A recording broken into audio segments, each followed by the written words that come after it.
Morning friends, this is Bhupendra Singh Rai from CMA institute Ujjain.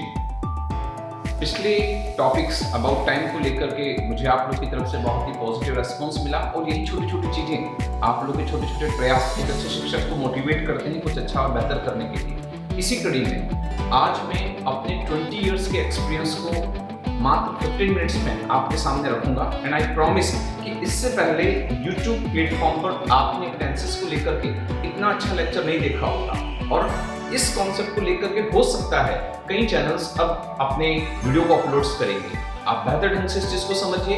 I hope कि tenses को लेकर के जो एक एरर हर कॉम्पिटिटिव एग्जामिनेशंस में आती है, चाहे वो 6th स्टैंडर्ड का बच्चा सैनिक स्कूल्स या REMC या RNS की तैयारी करें, NDA लेवल पर बैंक्स PO को लेकर के या किसी भी एग्जामिनेशंस को लेकर के, ये टॉपिक आपके लिए बहुत ही बेहतर साबित होगा। आइए समझते हैं फ्रेंड्स, हमें अच्छे से पता है कि हमारे पास जो है 3 टेंस होते हैं, प्रेजेंट टेंस, पास्ट टेंस और फ्यूचर टेंस। हर टेंसेस को हम 4 भागों में डिवाइड करते हैं। एक इंडेफिनिट होता है, कंटिन्यूअस जिसे हम प्रोग्रेसिव टेंस भी कहते हैं, परफेक्ट टेंस और परफेक्ट कंटिन्यूअस टेंस। इसी दिशा में फ्रेंड्स मैं ये लेकर के आया हूं कि सबसे बेसिक जो नीड है, कॉमन एरर्स जो कि टेंसेस के बेस पर अराइज होती है, वो किस तरीके से होती है, तो कहीं ना कहीं हेल्पिंग वर्ब को लेकर के होती है, मैन वर्ब को लेकर के होती है और सबसे इजी तरीका उसको आइडेंटिफाई करने का होता है वो एडवर्ब्स को लेकर के। ये एडवर्ब्स सामान्य तौर पर एडवर्ब ऑफ टाइम को बिलोंग करते हैं। किस तरीके से, हमें अच्छे से पता है कि ये पूरी की पूरी जो रो है ये प्रेजेंट टेंस को इंडिकेट करती है, ये जो रो है ये पास्ट टेंस को इंडिकेट करती है और लास्ट वाली रो जो है वो फ्यूचर टेंस को इंडिकेट करती है। यहां हम देखें तो प्रेजेंट सिंपल या प्रेजेंट इंडेफिनिट में वर्ब का फर्स्ट फॉर्म एस और ईएस या डू डज आता है। डू डज का ही पास्ट टेंस क्या होता है, डिड होता है, या वर्ब के फर्स्ट फॉर्म का सेकंड फॉर्म उसका पास्ट टेंस होगा। प्रेजेंट कंटीन्यूअस टेंस में इज ए मार्क के साथ आईएनजी लगता है, तो पास्ट कंटीन्यूअस टेंस में वाज वर के साथ आईएनजी होगा। प्रेजेंट परफेक्ट टेंस में हैज और हैव वर्ब का थर्ड फॉर्म, तो उसी का पास्ट टेंस होता है हैड प्लस वर्ब का थर्ड फॉर्म। इसी तरीके से फोर्थ नंबर का tense present perfect continuous tense जिसकी helping verb has been have been है और उसी का पास्ट टेंस होता है आपका हैड बीन। तो यहां पर रेड कलर से जो मैंने लिख रखा है ये हेल्पिंग वर्ब, मैं सोचता हूं हर कॉम्पिटिटिव एग्जामिनेशन जो प्रिपेयर कर रहा है बच्चा उसको पता होती है। उसी तरीके से फ्यूचर टेंस में आप लर्न कर सकते हैं विल और शैल। शैल का यूज सिर्फ दो ही के साथ होता है, आई और वी के साथ, विल बी, शैल बी, और फ्यूचर परफेक्ट टेंस के साथ विल हैव, शैल हैव, और फ्यूचर परफेक्ट कंटीन्यूअस के साथ विल हैव बीन और शैल हैव बीन। यहां फ्रेंड्स आपको याद रखना होगा कि बहुत ही इंपॉर्टेंट चीज, कि सबसे पहली इंपॉर्टेंट चीज ये कि आपके जितने भी एडवर्ब्स हैं, always, often, usually, daily, everyday, generally, once a month, twice a day, जब कभी भी ये एडवर्ब्स आए, you should be strict towards the first block that belongs to your present indefinite tense में ही आपको बने रखना है। मीन्स वहां पर वर्ब में फर्स्ट फॉर्म एस और ईएस या फिर डू डज का इस्तेमाल करना है। अभी ठीक लेक्चर में आपको डिटेल में समझाऊंगा कि किस टेंस की हेल्पिंग वर्ब किस तरीके से कॉमन एरर के तौर पर आपकी हेल्प करती है। सेकंड होता है आपका प्रेजेंट कंटीन्यूअस टेंस। इस टेंस में now, currently, nowadays, in this days, at present, at this moment, ये एडवर्ब्स आप याद रखिएगा। जब कभी भी ये एलिमेंट हो आपको सेकंड नंबर का टेंस प्रेजेंट कंटीन्यूअस टेंस में बना रहना है, इज ए मार्क के साथ क्रिया में आईएनजी आना चाहिए। प्रेजेंट परफेक्ट टेंस में हैज और हैव, इसके जो एलिमेंट हैं वो है जस्ट और यट। जस्ट का यूज हमेशा अफर्मेटिव सेंटेंस में, यट का यूज नेगेटिव सेंटेंस में, और this is first time, this is only time, this is the best time. जब कभी भी आपको दिस इज के साथ कोई भी सुपरलेटिव डिग्री दिखाई पड़े, हर हाल में उसको फॉलो करने वाला, उसके बाद जो आने वाला जो टेंस होगा वो आपका प्रेजेंट परफेक्ट टेंस होगा। एंड फोर्थ नंबर का टेंस जिसमें हेल्पिंग वर्ब होती है हैज बीन, हैव बीन, इसमें सिंस और फॉर जो कि काफी इंपॉर्टेंट है। यहां मैंने अपने तजुर्बे पर यहां पर एक कोड जनरेट कर रखा है जिसे हम कहते हैं SMYDHWF।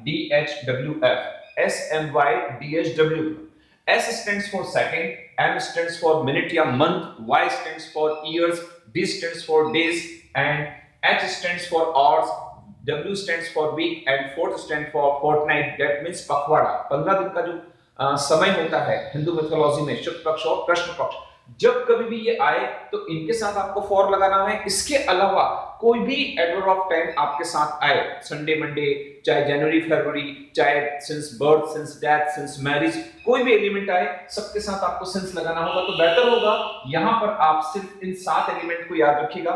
एक बड़ी महत्वपूर्ण बात जो मुझे बताना थी कि सिंस का यूज जब कभी भी आपको इस टाइप के जो एलिमेंट है SMYDHWF, अगर ये लास्ट के साथ दिखाई दे, last 2 second, last 2 month, last 2 year, last 2 days, तो भी आपको सिंस का इस्तेमाल करना है। तो फॉर का यूज SMYDHWF और सिंस का यूज उसके अलावा जितने भी एडवर्ब्स हैं सबके साथ। उसी तरीके से पास्ट इंडेफिनिट टेंस में यस्टरडे, लास्ट डे, एगो काफी महत्वपूर्ण है। एगो का मतलब भी होता है पहले और बिफोर का मतलब भी होता है पहले, लेकिन याद रखिएगा एगो का यूज 5th नंबर के टेंस, जिसे कि हम कहते हैं past indefinite tense, past simple tense, जिसमें कि वर्ब का सेकंड फॉर्म आता है, उसमें यूज करेगा। इसके अलावा दो बड़े महत्वपूर्ण जो कंस्ट्रक्शंस स्टार्ट अगर हो, it is high time, it is right time, है ना, डोंट बी कंफ्यूज। यहां मैंने आपको बता रखा है आपका जो this is first time, this is only time, this is best time, लेकिन पास्ट इंडेफिनिट टेंस में it is high time, it is right time, ये सही समय हो चुका है। ठीक है, इस सेंस में हम यहां यूज करेंगे। was और verb पास्ट कंटीन्यूअस टेंस के लिए जो मेरे हिसाब से सबसे ज्यादा इंपॉर्टेंट एलिमेंट है while। जब कभी भी आपको while दिखाई दे, जबकि, तो इसके ठीक बाद आने वाला जो आपका सेंटेंस होगा वो होगा पास्ट कंटीन्यूअस टेंस में। और अगर ऐसा है तो ये तय है कि इससे पहले वाला जो क्लॉज है उसके अंदर आपको वर्ब का second form past indefinite tense use करना पड़ेगा। इसके अलावा दो एलिमेंट है इन दोज डेज और देन। जब कभी भी ये एलिमेंट आए इन दोज डेज और देन, तो भी आपको पास्ट कंटीन्यूअस में बना रहना है। नेक्स्ट मोस्ट इंपॉर्टेंट, जब दोनों ही बातें पास्ट टेंस की हो तो जो काम समय में पहले होता है वो पास्ट परफेक्ट टेंस में जाता है, जो काम समय में देरी से हुआ है वो पास्ट इंडेफिनिट टेंस में जाता है। खैर, आपके काम की जो बड़ी इंपॉर्टेंट चीज है वो है बिफोर और आफ्टर। आफ्टर के बाद कहीं पर भी अगर आफ्टर दिखाई दे तो वहां बहुत अलर्ट रहना है। उसके ठीक बाद वाला जो क्लॉज है वो होगा पास्ट परफेक्ट टेंस में, हेड प्लस वर्ब के थर्ड फॉर्म में, और बिफोर के बाद जनरली वर्ब का second form past indefinite tense use होता है। हेड विंग में ऊपर वाले टेंस की तरह सिंस और फॉर जैसे एलिमेंट आ सकते हैं। हम हैं फ्यूचर टेंस पर। फ्यूचर इंडेफिनिट टेंस में फ्रेंड्स हमेशा याद रखिएगा कि शैल का यूज होता है सिर्फ आई और वी के साथ। कुछ खास डिफरेंट एलिमेंट क्या है, जब कभी भी tomorrow, next day, next month, इस तरह के एलिमेंट आए तो आप फ्यूचर इंडेफिनिट टेंस में रहेंगे। दो चीजें जो बहुत कम लोगों को पता है वो ये है कि जब कभी भी प्रेजेंटली और shortly, presently and shortly shows the action which is going to take place in near future. जब कभी भी किसी फ्यूचर इवेंट जो कि कुछ ही समय बाद घटित होने वाली है आने वाले समय में, तो उसके लिए हम प्रेजेंटली और शॉर्टली का इस्तेमाल करते हैं। प्रेजेंटली को लेकर के अधिकतर बच्चे सोचते हैं कि ये प्रेजेंट इंडेफिनिट टेंस में होगा, तो ऐसा नहीं है। प्रेजेंटली और शॉर्टली आपके इसी टेंस का पार्ट होते हैं।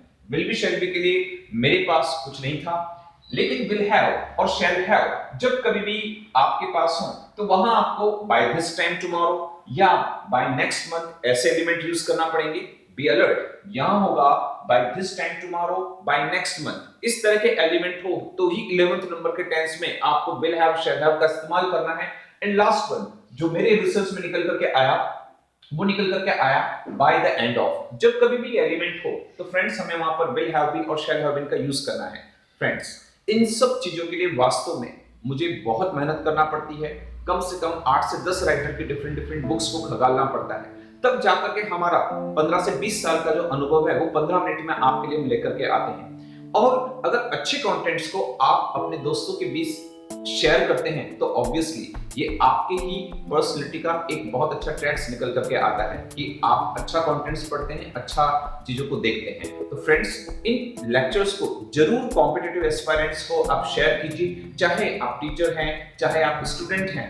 100% ये जो तरीका है पढ़ाने का ये आपके लिए टेंसेस में एरर को बहुत इंप्रूवमेंट करेगा। आइए अब मैं आपको समझाता हूँ टेंस के माध्यम से आप किस तरीके से हर एक चीज को इंप्रूव कर सकते हैं।